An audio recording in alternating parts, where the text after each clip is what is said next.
Hey everyone, how's it going? Delrith here, bringing you another rapid fire style review, this time for the game Hitman 2. Hitman 2 was developed by IO Interactive, just like the previous one in this round of Hitman games. For anyone unaware with the Hitman series, it can be summarized as this. You're a bald-headed psychopath with no remorse for murder being contracted to eliminate various individuals in creative ways. Gameplay generally involves you roaming around, stealing outfits in various disguises to accomplish goals to kill your target, but you can also simply go nuts and shoot anything and everything to get the deed done. Let me start straight off and answer the question that anyone who played the previous game is going to ask. Is this Hitman game episodic in its release of maps? And no, it's not, and that's fantastic to me. So let's start reviewing Hitman 2 and straight up say that its level design is the best and most detailed I have ever seen in a game ever. I'm not exaggerating in saying that they've outdone themselves even from the previous game and absolutely blew me away in the design and visuals of the 6 main missions of the story. Every single level layout in Hitman 2 is entirely unique and massive, each one seeming like an individual passion project that other developers struggle to match even on one map of their own. And like I said, there's 6 whole missions in this game. The sheer amount of detail and size of the maps floored me.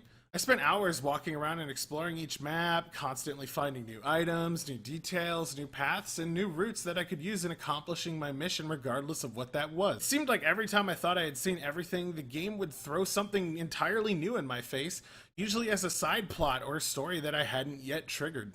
The quality of the game's graphics complement all of this as well, and I was surprisingly not suffering from any FPS losses or slowdowns even on the max possible settings while exploring these huge sprawling environments. The lighting, texturing, and character models, given the absolute sheer number of them, were all impressive and entirely unique enough in massive crowds that I never really noticed any copy pasting. I think the strongest aspect of all this immense level design, however, is that the game offers massive replayability because of it. To explain how Hitman's mission system works, you select a level and get to customize how you enter into that level through various options like starting location, starting equipment, and dead drop locations, for certain guns and equipment in restricted areas. Each choice having a significant effect on how you tackle your assassination. These options are all unlocked through the challenges/tasks that you complete during a mission, and there are a lot of them for each map. The unlocks you get equipment-wise carrying over into the next. This had me replaying missions over and over, constantly wanting to try a new setup and attempt a different approach to killing the same target, sometimes finding a dozen or more possible ways before getting bored with that particular map. Oh yeah, and I also have to mention that the first and second games are entirely connected level-wise. You can replay all of the levels on the first game in the second and vice versa if you spend a little extra, something I super appreciated, especially with unlocks carrying over from every level. Hitman 2's story isn't half bad. I didn't expect much given the fact that the core of every Hitman game is the creativity and thought put into the assassinations, but it wasn't bad and I wasn't disappointed in it in the slightest. There's only so much you can do with an emotionless killing machine and learning his backstory, and I think IOI is doing more than alright at telling it. The cutscenes, however, are not that great, and they seem like they may have been entirely rushed due to development issues that this game had. For those unaware, Square Enix pulled out in development and left IOI basically to fend for themselves. I believe the best way I heard it put was that they lost all their fuel above the Atlantic and had to do everything they could to get the game even to launch. The cutscenes are definitely a massive contrast to everything else, really kinda seeming out of place and unfinished, the only real blemish on the game as a whole.